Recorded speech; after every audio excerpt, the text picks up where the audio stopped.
So hello friends, how are you. Welcome back to new video. स्वागत है आप सभी का फिर से एक नए वीडियो में। आज की इस वीडियो में देखने वाला क्लास 11th का जो आपका वीकली टेस्ट 26 अक्टूबर को होने वाला है, उसके लिए मोस्ट इंपॉर्टेंट क्वेश्चन जो आपका इंग्लिश कोर का होने वाला है, उसके लिए very very very important question. Video को अंत तक जरूर देखना, क्योंकि यहाँ से आप लोगों का बहुत सा क्वेश्चन डायरेक्ट वीकली टेस्ट के क्वेश्चन पेपर में देखने को मिल सकता है। चलिए फिर वीडियो को स्टार्ट करते हैं। वीडियो को स्टार्ट करने से पहले एक छोटी सी रिक्वेस्ट है, अगर आप चैनल पर नहीं हो तो चैनल को सब्सक्राइब करके बेल नोटिफिकेशन को भी ऑन करना, ताकि आने वाला हर एक वीडियो को नोटिफिकेशन सबसे पहले आप तक पहुंचे। और वीडियो को लाइक करके अपने दोस्तों के साथ भी शेयर जरूर कर देना। और हमसे जुड़े रहने के लिए डिस्क्रिप्शन में व्हाट्सअप चैनल का लिंक है, उससे भी फॉलो जरूर करना, क्योंकि हम लोग आपके सारा अपडेट वहीं पे देते हैं, तो उसे फॉलो करना जरूरी है। तो चलिए फिर वीडियो को स्टार्ट करते हैं। देख लेते हैं सबसे पहले प्रश्न से। आप यहाँ पर देख सकते हो क्लास 11th इंग्लिश कोर, और जिसका कि टाइम रहेगा आपका 90 मिनट और मार्क्स रहेगा आपका 40 मार्क्स का। तो चलिए फिर देख लेते हैं सबसे पहले प्रश्न को। वीडियो को अंत तक जरूर देखना, क्योंकि बहुत ही ज़्यादा इंपॉर्टेंट क्वेश्चन होने वाला है आप लोगों के लिए। तो सेक्शन आप यहाँ पे देख सकते हो, सेक्शन ए सबसे पहले होता है 10 क्वेश्चन रहेगा आपका, 2-2 नंबर का, पूरे 20 क्वेश्चन का। ये रहेगा आपका ऑब्जेक्टिव टाइप, ऑब्जेक्टिव क्वेश्चन। तो सबसे पहला प्रश्न को हम लोग देख लेते हैं। ये आपका कौन सा चैप्टर से है? फादर टू सन चैप्टर से है, ठीक है। Who is I in the poem father to Son. जो आपका फादर टू सन पोएम है, उसमें जो आई वर्ड यूज किया गया, वो किसके लिए यूज़ किया गया है, यह पे पूछ रहा है। यानी कि आई कौन है इसमें? ए मदर है, बी चाइल्ड है, सी सिस्टर है, या फिर डी फादर है। तो अगर आप लोगों ने चैप्टर पढ़ा होगा तो आप लोगों को पता होगा कि आई जो यूज़ किया गया था वो किसके लिए यूज़ किया गया था? वो फादर के लिए यूज़ किया गया था। किसके लिए? फादर के लिए यूज़ किया गया था। इसका राइट आंसर है ऑप्शन नंबर डी, फादर। तो नेक्स्ट आपका देख लेते हैं सेकेंड नंबर क्वेश्चन। अभी तक आप लोगों ने वीडियो को लाइक करके चैनल को सब्सक्राइब नहीं किया तो जल्दी से वीडियो को लाइक करके चैनल को सब्सक्राइब कर लो। बस एक क्लिक ही तो करना है, और अपने दोस्तों के साथ भी शेयर जरूर कर देना याद से। तो सेकंड क्वेश्चन आपका, who has lived in the same house for year in the poem father to son. Father to son poem में एक ही घर में कौन कौन रहते थे? एक ही घर में कौन रहते थे? A mother and son, father to son chapter के हिसाब से पूछ रहा है, mother and son. B mother and father. C brother and sister, या फिर D father and sun.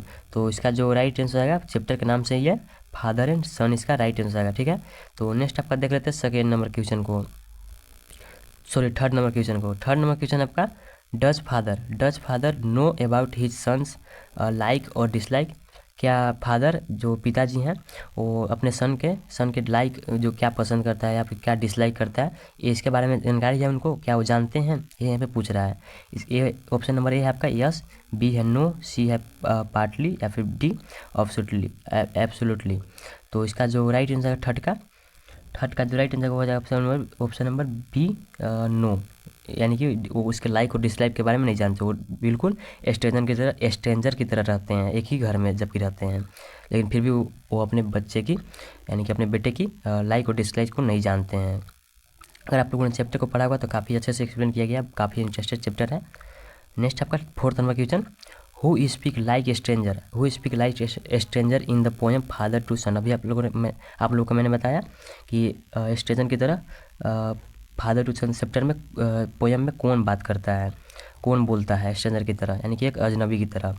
A family, b brother, c sibling, या फिर डी फादर एंड सन। तो इसका जो राइट आंसर आएगा वो हो जाएगा फादर एंड सन एक स्ट्रेंजर की तरह बोलते हैं, क्योंकि ये ज़माना ही ऐसा हो गया, पहले कुछ और था।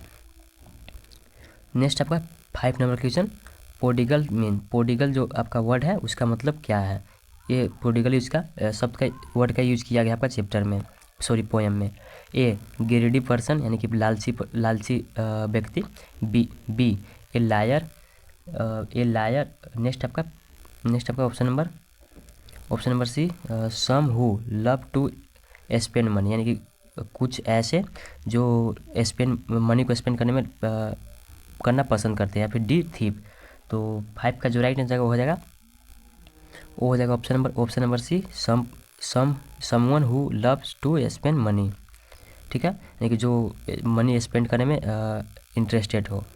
नेक्स्ट आपका 6 नंबर क्वेश्चन, सारा का सारा क्वेश्चन आपका बोर्ड एग्जाम के लिए भी काफ़ी इंटरेस्टेड क्वेश्चन है, क्योंकि बहुत बार ये सारे क्वेश्चन पूछे गए हैं, इसलिए वीडियो को अंत तक जरूर देखना। What is one of the reasons for the exploitation of the environment के दोहन के लिए एक रीज़न पूछ रहा है, किस हिसाब से? चैप्टर के हिसाब से पूछ रहा है एक रीज़न। ठीक है। रिवर पोल्यूशन यानी कि नदी का जो आपका पोल्यूशन होता है वो, या फिर बी नॉइज पोल्यूशन, सी इंक्रीजिंग पॉपुलेशन, या फिर डी इंड्यूस्ड इंडस्ट्री वेस्ट। तो चैप्टर के हिसाब से पूछ रहा है, इसलिए यहाँ पे हो जाएगा 6 का जो राइट आंसर हो जाएगा option number c, increasing population. Population जो बढ़ रहा है वही एक मात्र रीजन है इन्वायरमेंट के दोहन का। ठीक है, एक कौन सा चैप्टर से, एलिंग प्लैनेट चैप्टर से है। ठीक है, नेक्स्ट आपका 7 number chapter, sorry question 7 number question आपका what is the concept of sustainable development.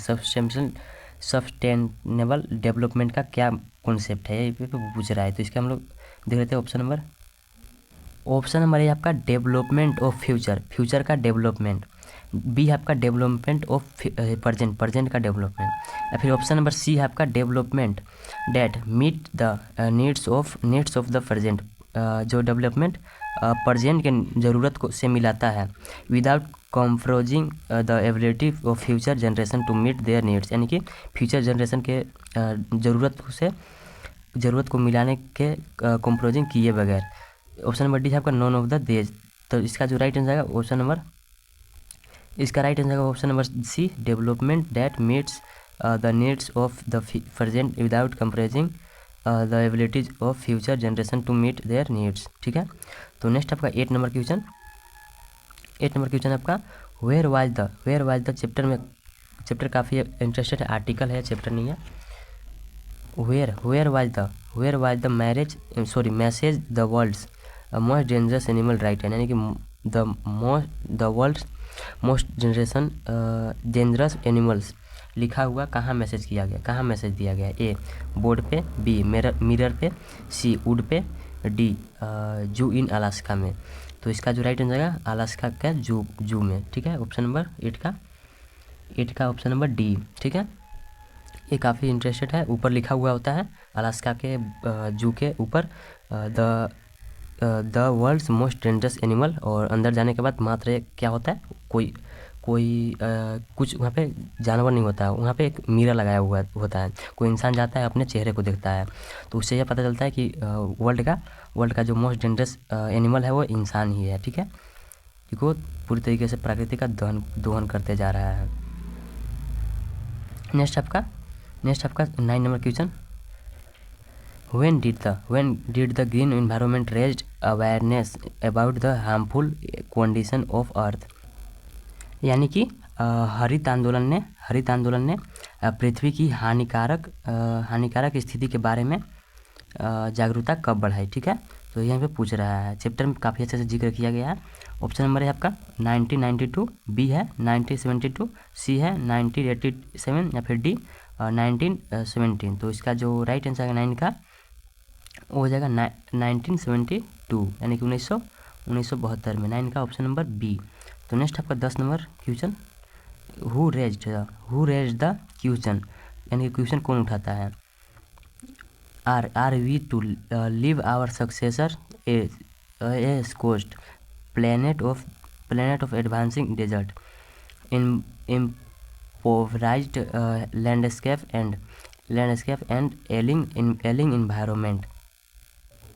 कहने का मतलब है कि ये क्वेश्चन कौन उठाता है कि क्या हमें अपने आने वाले जनरेशन के लिए एक बहुत उलझा हुआ प्लेनेट यानी कि ख़राब सिचुएशन वाले प्लेनेट छोड़ देना चाहिए, यानी कि जो जिस तरीके से अभी प्लेनेट पृथ्वी का स्थिति खराब दिन पर दिन बिगड़ता जा रहा है, क्या यही छोड़कर हमें चला जाना चाहिए या फिर इसे सुधारना चाहिए। ये क्वेश्चन किसने उठाया था, तो यहीं पे पूछ रहा है। तो ऑप्शन नंबर है आपका ब्रडलैंड कॉमिन्स, UN वर्ल्ड कमीशन लिखा हुआ है ना, कमीशन, या फिर नॉन ऑफ द अबोव। तो इसका जो राइट आंसर हो जाएगा ऑप्शन नंबर है ब्रैड कमीशन। ठीक है, ब्रांड कमीशन। तो नेक्स्ट आपका देख लेते हैं सेक्शन बी का दो नंबर का 2 क्वेश्चन है, वेरी शॉर्ट आंसर क्वेश्चन। ठीक है, तो 11 नंबर क्वेश्चन आपका why does the father not understand the child, यानी कि फादर जो है अपने बच्चे को, यानी कि अपने बच्चे को क्यों नहीं समझते हैं। ठीक है, और इसका आंसर है there is a generation and communication gap between the two their priorities and thinking do not match, यानी कि there is a generation and communication gap between the two, their priority and thinking do not match, यानी कि यहाँ दोनों के बीच generation and communication gap है दोनों के बीच जनरेशन एवं कम्युनिकेशन गैप है। Their priority and thinking do not match, यानी कि उनका जो काम करने का तरीका है और उनका सोचने की जो तरीका है वो दोनों मैच नहीं करता है, ठीक है। तो नेक्स्ट आपका 12 number question, who has written the book the global economic prospect, यानी कि ग्लोबल इकोनॉमिक्स प्रोस्पेक्ट बुक को किसने लिखा था? तो इसको लिखा था मिस्टर लीसर आर ब्राउन, ठीक है। तो नेक्स्ट आपका देख लेते हैं हम लोग सेक्शन सी, सॉरी यहाँ पे सेक्शन सी होगा।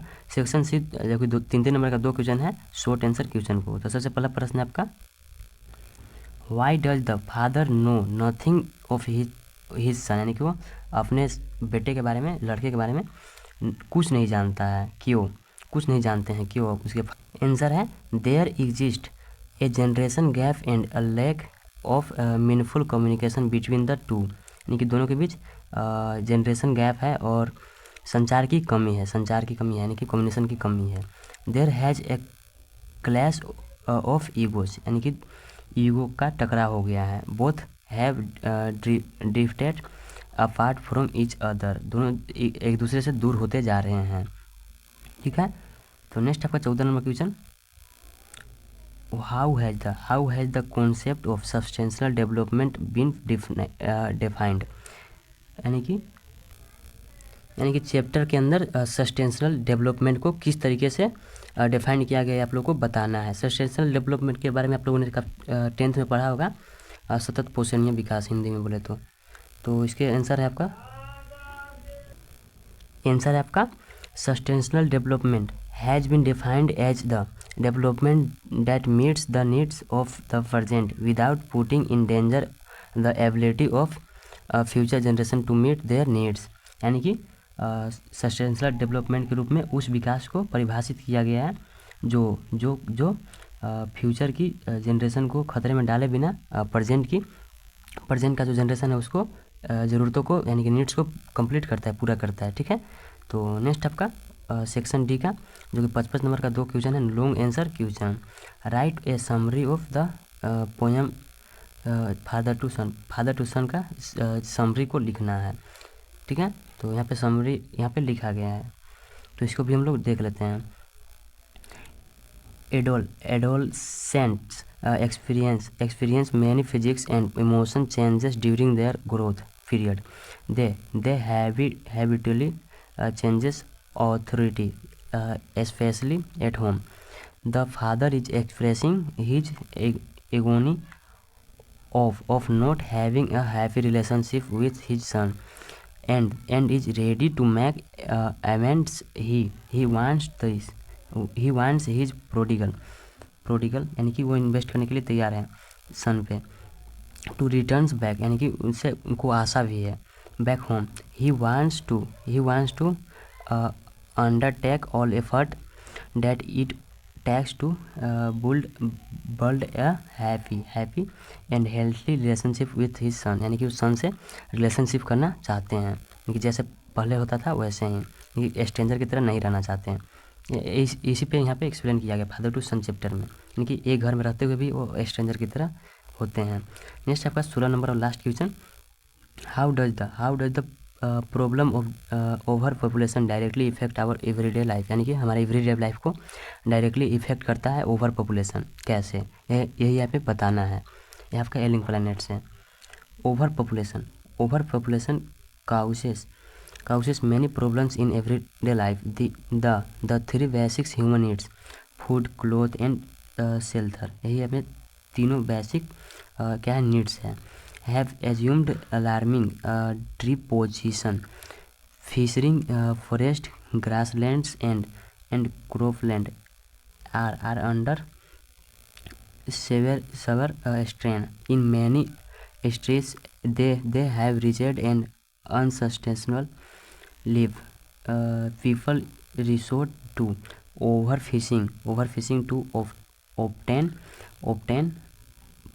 protein forests are being destroyed to obtain firewood. Grasslands and coming offshot. Overpopulation hinders development and